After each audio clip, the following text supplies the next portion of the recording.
Nagbabalik naman po tayo sa ating vlog. Meron po tayong ginagawa rito sanyo, 32 inches. Ayan po mga ka-technician. Ayan. Ang problema nito, di ko na nirepair to, baka mas marami pang gastos kaysa na order tayo ng board. Pero mayroon akong board nito. Meron din ako nabili sa junk shop na sanyo rin. Ayan, sanyo. Tapos sanyo rin to. Ayan. So kinuha ko yung board. Kasi itong board na to, tingnan yung mga ka-technician ang ginawa. Yan, tapos wala nang power.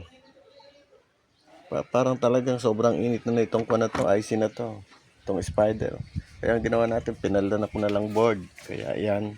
So tingnan natin kung gaano talaga siya. Yan, buo na siya, mga technician. So ang issue is palit board tayo. Kasi kaya mga technician, pag magre-repair kayo, huwag naman sa laula. Tingnan nyo yung pinagagawa nyo sa board. Ayusin yung pag-repair para yung customer balik lang ng balik. Hindi yung imbes mag-recommenda pa yung customer, sisiraan ka kasi tingnan mo ginawa mo sa board.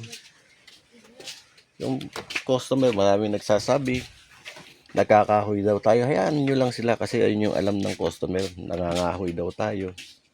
Hindi naman naandar yung TV pagka kinahuyan, di ba mga technician?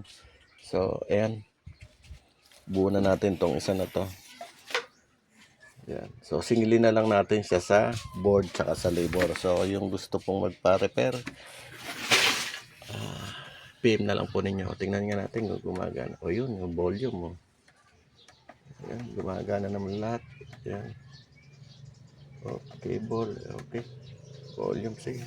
Pwede na takluban. Okay, dito ako nagre-repair ngayon sa bahay kasi may tao na ako sa shop, may technician na ako, makaka-repair na ako rito. Mauubos ko na siguro to ngayon na mga nakatambang ko nabili ko sa mga junk shop. Mapo-for sale ko na to. Abang-abangan nyo yung mga malalaking TV na ibebenta ko. Yan.